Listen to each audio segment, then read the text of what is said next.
सच्चिदानंद सद्गुरु साईनाथ महाराज की जय। ஓம் சாய்ராம். ஸ்ரீ சாயியின் ஆசீர்வாதத்துடன் ஸ்ரீ கோவிந்த் ரகுநாத் தபோல்கர் இயற்றிய ஸ்ரீ சாயி சச்சரிந்திர கிரந்தத்தின் அடிப்படையில் தொகுத்து மூல மராத்தியில் விரிவுடன் இயற்றிய தைந்தினுடைய சாயிபோத் பேராசிரியர் டாக்டர் சீதாராம் கணேஷ் தேசாய் அவர்கள் இந்த நூலினுடைய தமிழ் மொழிபெயர்ப்பு ஸ்ரீ சாயினுடைய தினசரி ஞான போதனை தொகுத்து வழங்குபவர் TR மாதவன் அவர்கள். பிரார்த்தனை. சமர்த்த சாயி, இச்சிறு மந்திரம் புனிதமான ஜெயமரலும் மந்திரம். இது இனிய பக்த பாவ மோட்ச சூத்திரம். அவரது புனித வாழ்க்கை வரலாறு மதுரம். சாய்நாதர் கடவுள் பக்தியுள்ளவர், தர்மத்தை பின்பற்றும் பிரபஞ்ச பாலகர். இப்போது இவர் வாழ்க்கை வரலாற்றை பாடுங்கள், மன அமைதியை பேணுங்கள். ஈஸ்வர் அல்லாஹ் ஒருவரே கூறுவார், கடவுளில் வேறுபாடு இல்லை என்பார். சாய்ராம். உங்கள் அன்பான சொற்கள் பக்தியும் மரியாதையும் அருளும் வார்த்தைகள். ஸ்ரீ சாயினுடைய இன்றைய ஞான போதனை அத்தியாயம் 4 ஓவி 135. பாபாவின் கட்டளைப்படி முன்பு இருந்த அதே செங்கற்களை உருவாக்குவதன் முன்பு மூடப்பட்ட அடித்தளம் அது தன்னுடைய குருவின் இடம் என்று கூறினார். ஸ்ரீ சாயி பாபாவின் கட்டளைப்படி மக்கள் அந்த குகையின் கதவை செங்கற்கல்லால் மூடினர். பாபா அந்த இடத்தை தனது குருவின் இடமாக கருதினார். அரசமரம் அல்லது அத்திமரம் போன்றவை புனித மரங்கள். அதே போல பாபா அந்த எலுமிச்சை மரத்தை மிகவும் விரும்பினார்.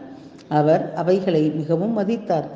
ஷீரடியினுடைய பழைய கிராமவாசிகளான மகள் சபதி முதலியோர் பாபாவினுடைய குருவின் சமாதியாக கருதி அவருக்கு அஞ்சலி செலுத்தி வந்தனர். பாபா அந்த சமாதியினுடைய அருகிலே அமர்ந்து 12 வருடங்கள் மௌனமாக தவம் செய்தார். அது மக்களிடையே பிரபலமானது. அந்த குகை பாபாவினுடைய குருவின் சமாதி ஸ்தலம். அது மூடப்பட்ட பிறகு பாபாவின் பக்தரான சாத்தே சாஹிப் சமாதி தலம் மற்றும் வேப்ப மரத்தை சுற்றியுள்ள நிலத்தை வாங்கி அங்கு 4 மாடி கட்டிடம் கட்டினார். அந்த கட்டிடம் பின்னர் பக்தர்கள் தங்கும் புனித இடமாக மாறியது.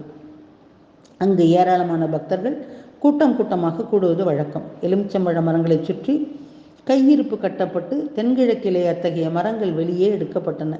வடக்கு படிக்கட்டு கட்டும்போது அந்த சுரங்கப்பாதை இருக்கும் இடத்தை கட்டினர். சாயினுடைய வாயிலிருந்து வெளிப்பட்டது, வியாழன் மற்றும் வெள்ளி சூரியன் மறையும் நேரத்திலே அந்த இடத்தை சுற்றி அந்த இடத்திலே 1 நிமிடம் கூட தண்ணீர் ஊற்றுகின்றாரோ அவரை ஸ்ரீஹரி ஆசீர்வதிப்பார் என்று. ஸ்ரீ சாயிநாதர் முதலில் எலுமிச்சை மரத்தடியிலே அவதரித்த தலம் இது. ஸ்ரீ பாபா தனது கடந்த கால வரலாற்றை யார் மீதும் திணிக்கவில்லை. ஹேமாத் பந்த் சொல்வதை மட்டும் நாம் நினைவில் கொள்ள வேண்டும். சிலர் கடவுள் பக்தர்கள் என்கின்றார்கள், சிலர் மகா பகவத் என்கின்றார்கள். தேவதைகள் நமக்கு கடவுள். நான் ஒரு விக்கிரக ஆராதனை போல உணர்ந்தேன். ஸ்ரீ சாயிதான் சச்சிதானந்த பரமேஸ்வரன். ஸ்ரீ சாயிதான் சச்சிதானந்த பரமேஸ்வரன். ஓம் ஸ்ரீ சாய்ராம். ஸ்ரீ சாயினுடைய தினசரி மற்றொரு ஞான போதனை அடுத்த தொடரிலே கேட்கலாம். श्री सच्चिदानंद सद्गुरु साईनाथ महाराज